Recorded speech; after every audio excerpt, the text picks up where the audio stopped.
So this video is for my friend Cherie. She asked me if I had a how-to video on starting keto, and I don't really have one. I have just talked about keto throughout my videos over time. As I've mentioned before, I've done keto off and on for about 4.5 years now. Well, maybe a little over 4 years. That's probably a safer thing to say. And I have been videoing keto stuff since April of 2018. So yeah, if you just go back and watch some of my older videos, you'll probably kind of just see how I do it. But I told her I would make a video, and I've been thinking this afternoon what I would want to even say to someone about starting keto, because there's a lot of different ways to do it, and a lot of opinions on the right way to do it, and so forth. But I'm gonna take it from my approach. What has worked for me? I was pretty strict for about 6 or 7 months in 2018, and then kind of lost ground and didn't do so well for a while. And then I started again May 1st of 2019, very strictly. Previously, when I did keto, I did the therapeutic version of it, which was total carbs, and I struggled. I would do it for a couple months and then fall off, and then get back on. I really struggled. But since starting again May 1st, I have had one cheat meal, and it was 2 days before Christmas. It was having Ethiopian food when our older daughter was here with her husband, so my husband and I went with them. But other than that, I've just done keto. And so I'm gonna mostly talk about it from this most recent experience of doing keto, which I feel like has been my most successful. It's definitely the longest in a row time period that I've done it. I feel really good. I've done well. I've lost about 40 pounds. I haven't weighed myself since December, so I may have actually even lost more than 40 pounds. I don't know. I'm just guessing based on my December weight. So I'm going to go based off of that, and I'm going to give you some tips, and I'm going to explain kind of how I do things, but also what I think is a smart way to do keto when you're first starting out. Everybody is different. Some people do really, really well with tracking every single morsel that goes in their mouth, and that seems to work for them. For myself, I struggle a little bit with super restriction and monitoring, and that's why I've always fallen off of the wagon, so to speak, previously. But since doing it this time, I've done really well. When I started out, so I have a list here. I had Claire write down some notes that were popping in my head as I was going about the day, and she just would write them down for me. So I'll just go through the list, and it's not in any particular order. It's just as I was thinking of things, and then I'll explain why I have that on my list. So first, in the beginning, I think people should loosely track. If you... What? No, it's fine.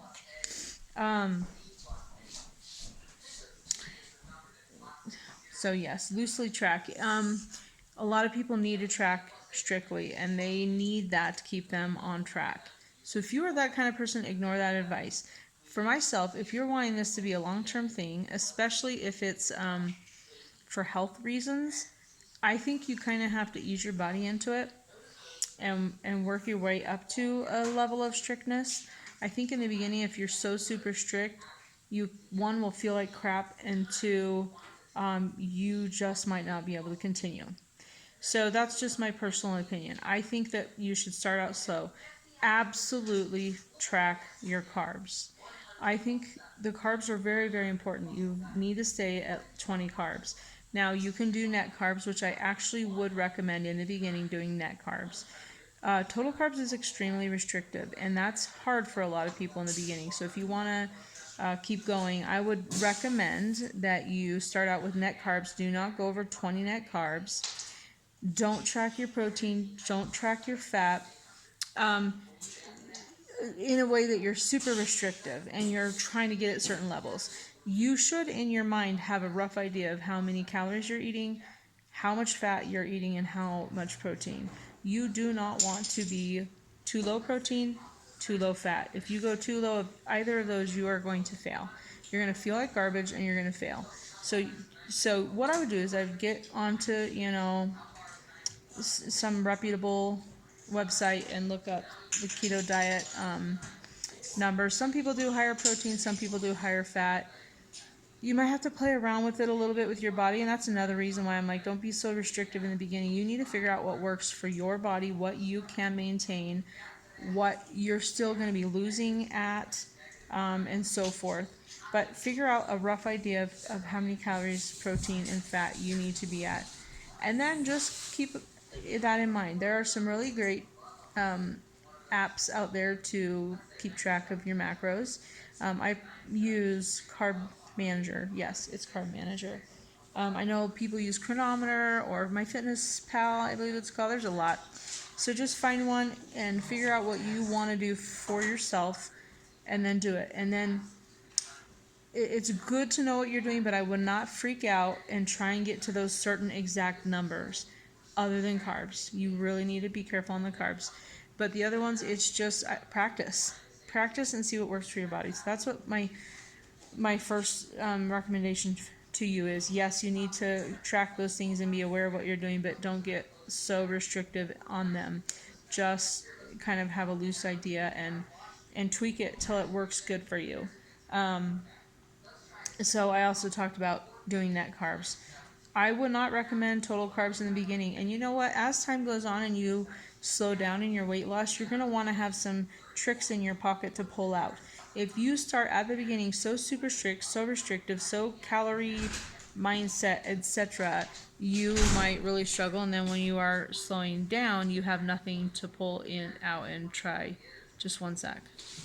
Okay, so like I was saying, so let's say you're really, really strict in the beginning and then you lose a bunch of weight and then, you're a couple months in and your weight loss is stalling and you're struggling because the excitement of keto is wearing off, but you have nowhere to go from there unless you decide you're going to be crazy and, I don't know, exercise like crazy person. I don't know, but so that's why I'm like, start out slow. And then, as time goes by and you maybe feel like things aren't going as well, then maybe you try going to like 17 net carbs or, something like that. Or maybe you're a little more closely monitoring your macros. So you want to have something in your back pocket to play with later on when it gets hard. Because it's hard in the beginning. It gets hard when it's this is my life. I'm not seeing much progress, etc. Another really important thing when you first start out with keto are your electrolytes. You cannot fudge on that. You absolutely need to take good quality magnesium. In the mornings I take malate. That's an energy one. At nighttime I take, I think it's called glycinate, and it's a calming one. And I can't remember what brands they are, but they're on Amazon. You can just kind of look around and see which ones have good ratings and stuff. Potassium, I use no salt in my water in the morning, and also I take just a potassium pill. And if I feel myself getting like some cramps in my feet or legs, then I'll take more. It just kind of depends. You also get potassium from your food too. So I know some apps you can track these things. There is a certain number you don't want to go over for potassium. I don't remember what it is, but it's pretty high. So I think you're probably basically okay if you're just careful. But you need those. And you'll be able to tell, and the other one of course is sodium, but you'll be able to tell that you're lacking them. You will get headaches. You will feel like garbage. They call it the keto flu. You can feel like you're dying if you don't supplement with these. Some people just put a little extra salt on their food. I would recommend doing a good salt, like a pink salt or a gray salt or something like that. They put it on their food, or some people just put it in their hand and lick it. I make Soleil water, which I've talked about before, and it's just concentrate. It's just like putting pink Himalayan salt in some water, shaking it up, letting it sit on the counter for a day or two, and then what is left of the salt after the salt seeps into the water, what is left it goes to the bottom, the sediment, and then I just pour some of that salt water basically into my regular water and drink it as needed. I usually get about 5 tablespoons of that a day. So sometimes less, sometimes more. It just depends, especially on how much I'm exercising and stuff, or how hot it is. So you just pay attention to your body, and if you feel kind of like garbage, you're probably needing to fix your electrolytes. And that is also kind of a practice thing where you just keep working on what works for you. So, but you just can't scrimp on those. That you really need to be careful with that. And you don't need to just take my advice on this. There's a lot of research out there that you can do for yourself to find out the best ways to go about doing it and stuff. Okay, so my other advice, when you're first starting out with keto, I would not exercise too much. You probably will be tired, and just as your body's adjusting to going from being a carb burner to a fat burner, you just don't overtax it, and you don't need to anyway. And also when you start exercising a lot as a fat burner, well, it takes a while to adjust, is what I'm trying to say. So you're not going to be doing any kind of amazing workouts. You're going to feel kind of sluggish. And then within like a couple weeks, you're going to have this amazing energy and feel like you can go forever. So in the beginning, don't try and get it all done at once. Really, just master being keto for yourself and then slowly implement other things. Hey, bud. Okay, so stock up well on meat. I would choose meats that you like. Anything that it is that you like, and I would just make sure you have a lot of that in your fridge. I'd also make sure you have some good veggies that are keto friendly. You need to know what things are keto friendly and what aren't. There are lists everywhere. You do not want to be eating any kind of starchy vegetables. You absolutely are not having any rice, flour, any grains, pastas, things like that. You're basically having meats, vegetables, fats, and you'll want to research what are good fats. Just off the top of my head, butter, coconut oil, olive oil, avocado oil, things like that. Do not get into canola oil, vegetable oils, seed oils, and stuff. You want to be a little careful with those. And you'll also be able to have some fruits. Basically, it's berries.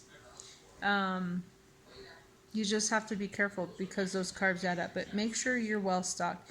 Make sure you have things you like to eat in there. And then if you have things in your home that you like to eat that are not keto friendly, I would highly recommend getting rid of them. It is super hard to have those temptations around. If you are doing keto and you live with a bunch of other people and they still eat those things, I just wish you the best of luck, because you can't really get rid of that stuff if people are still wanting to eat it and they live there too. But it's hard, I know, because that's kind of my life. Up until just the last few weeks, I've been keto all by myself. Now Claire is doing it with me too, to be a kind of a support and to try it out for herself.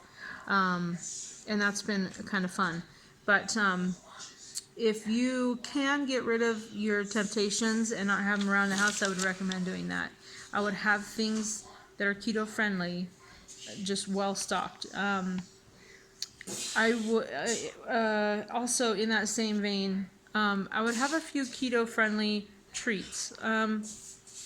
Like Claire likes to do sugar-free Jello. I hate sugar-free Jello, so I don't do that.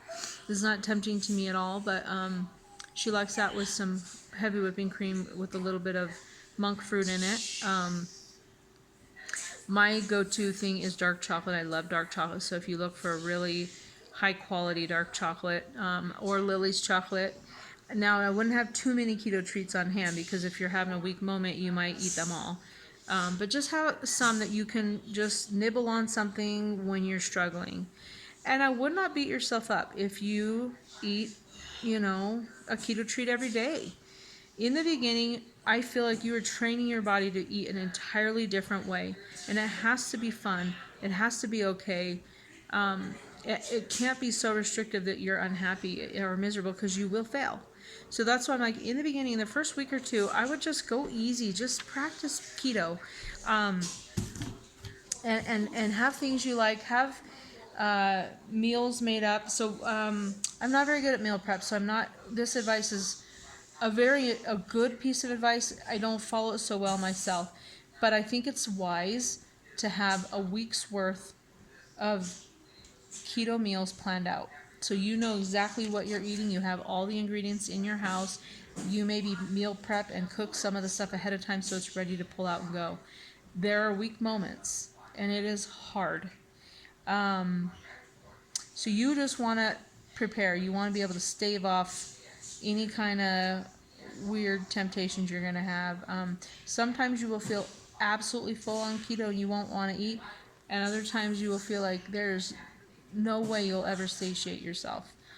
It's weird. I mean, it's our body's just getting used to new things, figuring things out.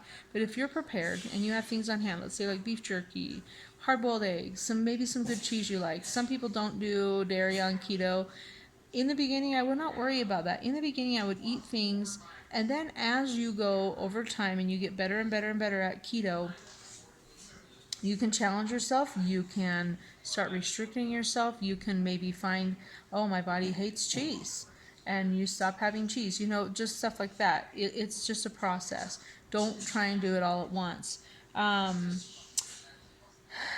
Maybe you have a little handful of almonds, or something like that ready to go in those weak moments when you're like, I want something I shouldn't have, and you eat that instead of what you really want. Chicharrones are great. Those are pork rinds. Those are great if you can handle them. Some people are grossed out by them, but if you can handle them, they're a great thing to have on hand. So just have a lot of stuff on hand so that there's no excuse for you to not eat that way. I would find a bunch of recipes on keto and have them ready to go, or you can make up some keto treats and have them in the freezer. There are all kinds of things that you can do just to get you through the beginning. And as you go, you get more comfortable with it. Maybe you find yourself wanting those things less. Maybe things taste way too sugary to you, so you don't even want a keto treat. You'll find yourself. And if you don't ever find yourself doing that, well, you just maybe one, need more time, or two, maybe then you buckle down and say, okay, it's been 3 weeks and I need to now force myself to track everything and so forth. And, maybe only have a keto treat on Sundays, or, whatever you need to do to challenge yourself to reach your goals. And I think that's a really important thing too, is if you know what your goals are, you keep those in the top of your mind at all times. That really helps you. For me, mine's my health, because I'm diabetic and I have several autoimmune issues. So that's a big one for me. And just a side effect has been losing weight, which I really like. And now I'm to the point where I'm like, I kind of like that part too. Not because I'm like vain or anything, but just like I feel better. I mean, who doesn't feel better when they're at a better weight? So I just find myself with more energy, and so my goals, I guess, from the beginning have changed a little bit. They're still the main one still is, let's control diabetes. But now I have some other ones. Like, one, I don't want to feel like garbage. When I had that Ethiopian meal right before Christmas, I was okay that day, but then the couple of days later, just off. I was off. And I don't want to feel like that anymore. That just is not appealing to me. I don't think there's any food out there that's worth feeling like that. So, know your goals. Be flexible in adjusting them over time. Okay, let's see. I talked about preparing stuff. It's really, really important to have some stuff prepared.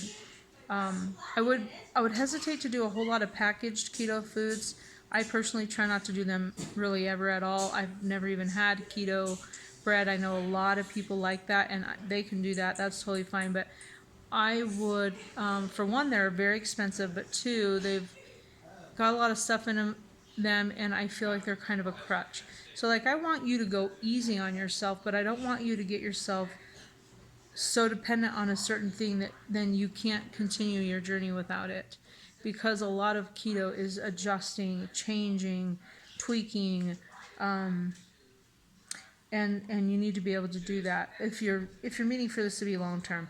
I think some people do it because they want to lose a lot of weight, and then they lose their weight, and then they go back to the eating the way they were before, and you will gain your weight back. Your body will go back to the way it was.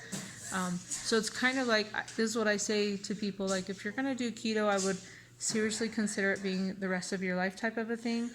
Obviously, you can have your little cheat meals here and there if you feel the need to, but get back right on track. But I think if you're going to start it out, it kind of needs to be a commitment. I think it's really confusing to our bodies when we go back and forth and do those sorts of things, especially if you do something like this that is, let's be honest, restrictive. It's a very, I wouldn't say severe way of eating. I actually find it kind of a natural way of eating, but it's very different than how people are taught to eat, and it's confusing if you get off of that to your body. So have a long-term goal in mind, and that's also why I'm like, don't be so crazy restrictive in the beginning. That's my opinion. You can do whatever you want, and there's people who would definitely disagree with me. But to me, I'm like, if this is a lifetime thing, I'm gonna do it a certain way, and part of that way is like, I'm not gonna eat those kinds of like, I'm not gonna eat keto bread ever, so I'm not gonna start it right now. I'm not gonna try it now and then have troubles. I have eaten some keto packaged things. Some of them have been good and fine, and other ones have caused me a little bit of discomfort and cravings and triggers and things like that, and I just, like, to me, it's just not worth it. So you just you can do things any way you want. This is just my advice, and I would just be cautious in the beginning to eat like real food, meats, vegetables, cheeses, heavy whipping cream, things like that. Just natural, real food, and maybe every once in a while have something like, I totally enjoy keto ice cream. That's not really natural, but sometimes I like to eat it. So, all right, let's just move on from that. And a really important one is you need a good support group. That is really, really important. I've found so much support in Facebook groups. Instagram is great. One of the reasons I like Instagram is I'm following a lot of keto or carnivore people. And so when I'm struggling and I want to eat something I shouldn't, I'll real quick flick through Instagram, and it's so quick because I can look at a lot of different posts quickly without a whole lot of commitment, and I just see plate after plate of really amazing looking food, and it just inspires me to go and eat something like that instead of looking at a bunch of baked goods or something, and then I'm going to want to eat baked goods. So I would do stuff like that and get on some good keto support groups. For one, so you can learn everything you can about keto. That's really, really important. I can say what my tips are, but you need to understand the ketogenic diet for yourself. And there are different versions of it. So you might want to kind of try and find what is best for you. Like I said, there are people who focus more on high fat and moderate protein, and then there's those that focus on high protein, moderate fat. So what kind of person are you? Which one works better for your lifestyle? Then there's people like me who I would probably be considered lazy keto because I don't track very well, other than trying to keep my carb count in mind during the day. But I kind of sometimes eat high protein and high fat, and sometimes, I don't know, I kind of think I might be that every single day. I have no clue how many calories I'm eating, except for the time periods when I decide to get back to the basics and I track again. And usually then I'm around, somewhere between 14 and 1700 calories. But you should really research keto and figure out how you want to start out, which version you want to try. And some people don't track at all. That's lazy. So but you do need to have an idea of what you're doing roughly.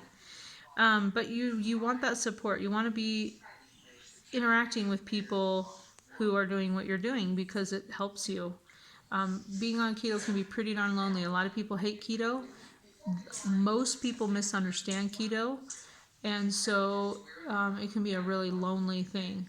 So, and another wonderful thing is YouTube. I love YouTube. There's a really great YouTube keto community, and I feel like this is a huge contributing factor to my success this go around is all my friends watching their videos, making my own videos, having people comment, and a few people I've made good enough friends that we text each other here and there throughout the days. So just, build up a good support group. If you don't have any local keto support, get it on the internet. Social media is great for that. Because you really will need that. It's too hard to do it alone.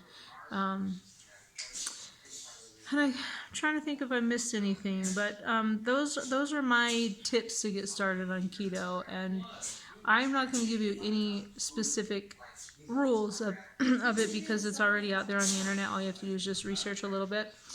And you should. You shouldn't just take my word for it. I am not a doctor or a nurse or any kind of medical professional. I'm just a mom with 12 kids trying to live the keto life and do the best I can. And I feel amazing. I love being keto. For a long time, I've said I would never do keto if I didn't have diabetes. But in the last probably month or so, I actually have stopped saying that because I feel like keto has changed my life so much. I can't imagine not being keto, whether I was diabetic or not. I feel so much better. I feel like I'm just clear thinking. I'm more calm. I have a lot of energy. I feel like my skin looks better than it has in years. I just feel so healthy. And I am controlling diabetes. I'm also controlling some of my autoimmune issues just because of my diet. That's a big deal. It's a big deal. And I'm really excited to go see my doctor next month because I'm hoping she doesn't let me get off at least most of my oral diabetic medication. I don't think I need to be on this dose at all. And I think she'll agree. Anyway, so if you have any questions, go ahead and comment below. I'm still working on the interview with Claire. She was not willing to do it. I thought it would be great if she got in on this and I could interview her as a new keto person, but she says she doesn't feel like she has anything to share with people at this point. And you got to respect that, So at some point, I do think she'll share her story and how it's been going for her. But I will let you go. This will be totally separate from my what I eat in a day video. So make sure you check that out too. And again, if you have any questions, go ahead and ask them below. I can either respond in the comments or I can make another video. But I hope it helps, Sheree. I hope that helped for you.